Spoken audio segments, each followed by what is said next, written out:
بسم اللہ الرحمن الرحیم۔ السلام علیکم۔ میری بہن رات ہوتے ہی خود کو ایک کمرے میں قید کر لیتی، کسی کو اندر نہیں آنے دیتی، عجیب عجیب باتیں کرتی، کمرے سے عجیب قسم کی آوازیں آتیں۔ ایک دن راز جاننے کو کمرے میں چھپ تو گئی، پر بہت دیر ہو چکی تھی، کیونکہ اس کمرے میں ایسی جگہ تھی جہاں پر میری بہن کو میں اچھی طرح جانتی تھی۔ وہ مجھ سے کچھ نہیں چھپاتی تھی، پر آج کل اس کی حرکتیں بہت مشکوک ہو گئی تھیں۔ وہ مجھ سے کچھ چھپا رہی تھی، ایسا کچھ جس کے بارے میں تصور بھی نہیں کر سکتی تھی۔ پھر ایک دن مجھے پتہ چل ہی گیا، اور وہ سب جان کر میرے قدموں تلے سے زمین نکل گئی۔ یہ کہانی میری بہن کی ہے، امید ہے اس سے آپ کو بہت کچھ سیکھنے کو ملے گا۔ میرا نام اسما ہے، میری ایک بہن تھی جس کا نام سائمہ تھا۔ ہمارے ماں باپ ہمیشہ ایک دوسرے سے لڑتے رہتے تھے، ان کو ہماری تو کیا خود اپنی فکر بھی نہیں تھی۔ ایک دن میری ماں ہمیں چھوڑ کر کسی اور کے ساتھ چلی گئیں۔ ہم نے اس دن کے بعد کبھی اپنی ماں کو نہیں دیکھا۔ بابا بھی اپنی دنیا میں کھو گئے، ان کو شراب کی لت لگ گئی، وہ اپنی زندگی برباد کرتے گئے، ایک دن اس دنیا سے رخصت ہو گئے۔ اللہ کا شکر تھا کہ گھر اپنا تھا۔ اس وقت میری بہن سائمہ 17 سال کی تھی، میں سال کی تھی۔ اس نے گھر میں ٹیوشن پڑھانا شروع کر دیا اور کسی طرح گھر چلانے لگی۔ ہم نے اپنے گھر کا ایک پورشن کرائے پر دے دیا، وہاں ایک بوڑھے انکل آنٹی رہتے۔ ان کی کوئی اولاد نہیں تھی، وہ ہمیں ہی اپنی اولاد سمجھتے۔ ان کے ہونے سے ہمیں بھی اکیلے پن کا احساس نہیں ہوتا تھا۔ وہ لوگ بہت اچھے تھے۔ وقت گزرنے لگا، میری بہن 25 سال کی اور میں 19 سال کی ہو گئی۔ اب میں کالج میں پڑھتی تھی، میری بہن جاب کرتی۔ ہمارے حالات اچھے تھے۔ میری بہن ایک مثالی بہن تھی، اس نے سب کچھ بہت ہمت سے سنبھالا تھا۔ ایک دن اس کو سوشل میڈیا اکاؤنٹ پر کسی لڑکی کا میسج آیا۔ وہ نہایت خوبصورت انسان تھا، کوئی بھی لڑکی اسے نظر انداز نہیں کر سکتی تھی۔ وہ میری بہن سے اپنی محبت کا اظہار کہنے لگا اس کو میری بہن سے ایک ہی نظر میں محبت ہو گئی ہے۔ میری بہن بھی آخر انسان تھی، وہ کب تک اسے نظر انداز کرتی، وہ بھی اس سے بات کرنے لگی۔ دونوں میں دوستی، پھر محبت ہو گئی۔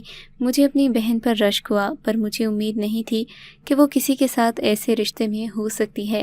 پر ایک دن میں نے ان کو ہنستے ہوئے کسی سے باتیں کرتے سن لیا۔ میں نے یہی سوچا، میری بہن نے ساری زندگی صرف دوسروں کے بارے میں سوچا ہے۔ اگر اس کو کوئی ایسا مل گیا ہے جو اس کے لیے پرخلوص ہے تو اس میں کوئی برائی نہیں ہے۔ ویسے بھی میری بہن بہت سمجھدار تھی، اسے اچھے اور برے کی پہچان تھی۔ پر افسوس اس بات کا کہ بات صرف محبت تک کی نہیں تھی۔ میری بہن کو میں اچھی طرح جانتی تھی، وہ مجھ سے کبھی کچھ نہیں چھپاتی تھی، پر آج کل اس کی حرکتیں بہت مشکوک ہو گئی تھیں۔ وہ مجھ سے کچھ چھپا رہی تھی، کچھ بہت عجیب، کچھ ایسا جس کے بارے میں تصور بھی نہیں کر سکتی تھی۔ وہ رات کو اپنا فون لیے اکیلے کمرے میں چلی جاتی اور ساری رات جاگتی رہتی۔ وہ کمرے کو اندر سے لاک، اگر میں کبھی اس کی خیریت پوچھنے کی خاطر اس کو آواز دیتی یا غلطی سے دروازے پر دستک دے دیتی تو وہ مجھے بری طرح ڈانٹ کر وہاں سے بھیج دیتی۔ اس طرح میری بہن نے مجھے کبھی نہیں ڈانٹا تھا۔ پھر ایک دن مجھے پتہ چل گیا، اور یہ سب جان کر میرے قدموں تلے سے زمین نکل گئی، کیونکہ یہ خبر مجھے میری بہن کی موت کے بعد ملی تھی۔ اس نے اپنی کلائی کاٹ لی تھی۔ ہم کافی دیر تک دروازہ بجاتے رہے، پر وہ دروازہ نہیں کھول رہی تھی۔ انکل آنٹی بھی وہاں آ گئے، بالآخر دروازہ توڑنا پڑا۔ میری بہن کی لاش برآمد ہوئی۔ وہ میری زندگی کا سب سے برا دن تھا۔ میں سوچ بھی نہیں سکتی تھی کہ میری باہمت بہن، جس نے آج تک کبھی ہار نہیں مانی، ایسا بھی کیا ہوا کہ میری بہادر بہن نے خودکشی کر لی۔ آخر کیوں اس کو موت زندگی سے زیادہ آسان لگنے لگی تھی؟ میرے پاس یہ جاننے کا کوئی راستہ نہیں تھا، پر شاید وہ بہت پریشان تھی، کسی بہت بڑی اذیت میں تھی۔ مجھے اپنے سوالوں کے جواب نہیں ملے۔ میرا دکھ میرا غصہ بن گیا۔ میں سوچنے لگی میری بہن بھی مجھے میرے ماں باپ کی طرح چھوڑ کر چلی گئی۔ میں نے کالج جانا چھوڑ دیا۔ وہی آنٹی میرے لیے کھانا بنا کر رکھ جاتی، مجھے سمجھاتی کہ اگر آج میری بہن زندہ ہوتی تو مجھے اس حال میں دیکھ کر کتنی دکھی ہوتی، پر مجھے کسی کی پرواہ نہیں تھی۔ میں نے اپنی چال ڈھال بالکل بدل لی تھی۔ اب میں ہر طرح کا فیشن کرتی۔ میری بہن بہت خوبصورت تھی، میں اس کے مقابلے میں اتنی خوبصورت نہیں تھی، پر میں نے خود کو ہر طرح کے فیشن سے اتنا سجا لیا کہ اب میں بھی بہت حسین لگتی۔ میں نے اب دیر تک گھر سے باہر رہنا، دوستوں کے ساتھ گھومنا پھرنا شروع کر دیا۔ سوشل میڈیا اکاؤنٹس پر میں اپنی تصویریں لگاتی۔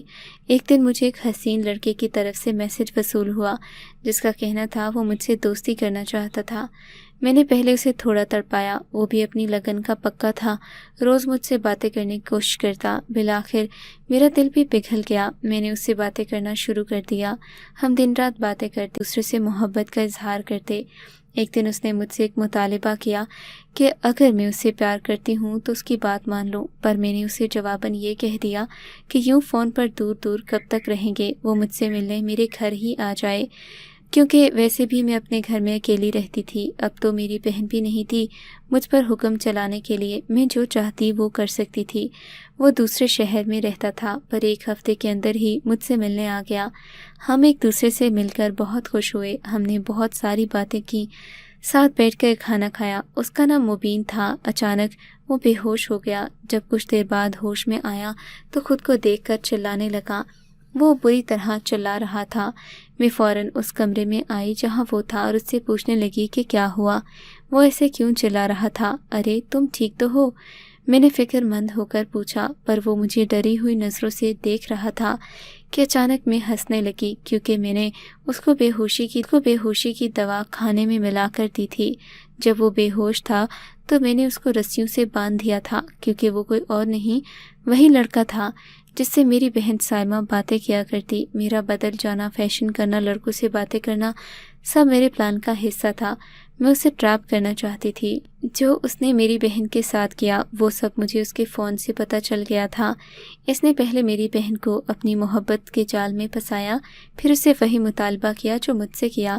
جانے وہ کیسے اس کی باتوں میں آ گئی، وہ کام کرنے کو مان گئی، جس کے بعد اس کی عزت اس شخص کے قدموں تلے آ گئی۔ اس نے میری بہن کی ویڈیو کال کی اسکرین ریکارڈنگ کر لی۔ وہ اسے بلیک میل کر رہا تھا، پیسوں کے لیے نہیں، بلکہ میری بہن بیچاری بہت مجبور تھی۔ وہ میری بہن کی ویڈیوز بیچ کر خود لاکھوں کماتا۔ میری بہن کو یہ بول کر بلیک میل کرتا رہا کہ اگر وہ اس کے لیے کام نہیں کرے گی تو وہ اس کی ویڈیوز وائرل کر دے گا۔ میری معصوم بہن بدنامی کے ڈر سے بدنامی کے دلدل میں دھستی چلی گئی۔ وہ رات بھر اکیلی کمرے میں بیٹھ کر نہ جانے کیا کرتی۔ ایک دن احساس گناہ اور شرمندگی میں آ کر اس نے اپنی جان لے لی۔ کیونکہ یہ شکل و صورت کا اچھا تھا اس لیے لڑکیوں کو بآسانی اپنے جال میں پھانس لیتا، پر اب یہ خود بری طرح پھنس گیا تھا۔ مجھے اس سے اپنی بہن کی موت اور رسوائی کا بدلہ لینا تھا، اور میں رحم کرنے کے موڈ میں بالکل نہیں تھی۔ میں اس کے روبرو بیٹھی اور کہا، میں نے تمہیں زہر دیا ہے، ایسا زہر جس کے بعد تم 3 سے 5 دن کے مہمان ہو۔ کوئی ڈاکٹر، کوئی دوا تمہیں بچا نہیں سکتی، سوائے اس کے میرے ہاتھ میں ایک انجیکشن تھا۔ وہ بری طرح گھبرا گیا، منتیں کرنے لگا، کہنے لگا میں اسے بچا لوں۔ ٹھیک ہے، میں تمہیں یہ انجیکشن دے دیتی ہوں، اس سے تمہاری جان بچ جائے گی، پر اس سے پہلے تمہیں وہ ویب سائٹ اور اپنے موبائل میں موجود سب لڑکیوں کی ویڈیوز کو تلف کرنا ہوگا۔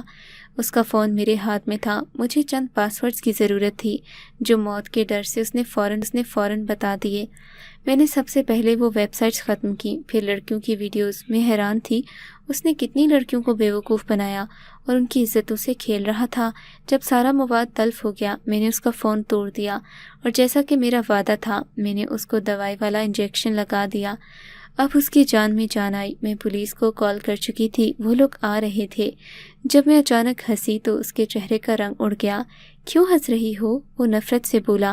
یہ سوچ کر ہنس رہی ہوں کہ اتنی ساری لڑکیوں کو بیوقوف بنانے والا خود اتنا بڑا بیوقوف کیسے ہو سکتا ہے؟ وہ چونکا اور پوچھنے لگا کہ کیا مطلب؟ میں نے تمہیں کوئی زہر نہیں دیا تھا، صرف بے ہوشی کی دوا دی تھی، اور جس انجیکشن کو تم نے دوا سمجھ کر اپنا سب کچھ ختم کروا دیا، اصل زہر تو وہ تھا، HIV کا زہر۔ اب تم ایک مریض ہو جو تڑپ تڑپ کر مرو گے۔ میرا اتنا کہنا تھا، گویا اس کے قدموں تلے سے زمین نکل گئی۔ وہ رونے لگا، اس کو بہت سکون ملا۔ ایسے ہی اس نے جانے کتنی لڑکیوں کی بے بسی کے ساتھ کھیلا ہوگا، پر ہر ظالم کا انجام ضرور ہوتا ہے، اس کے خلاف مظلوم ہی کھڑا ہوتا ہے۔ اسے پولیس پکڑ کر لے گئی۔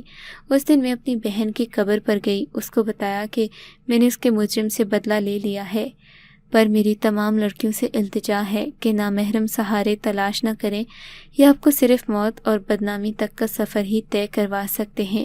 اللہ میری بہن کی مغفرت فرمائے، آمین۔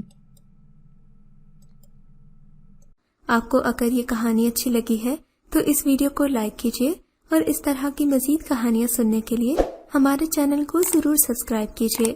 کہانی سننے کا شکریہ۔ آپ سے ملاقات ہوگی اگلی ویڈیو میں، تب تک کے لیے اللہ حافظ۔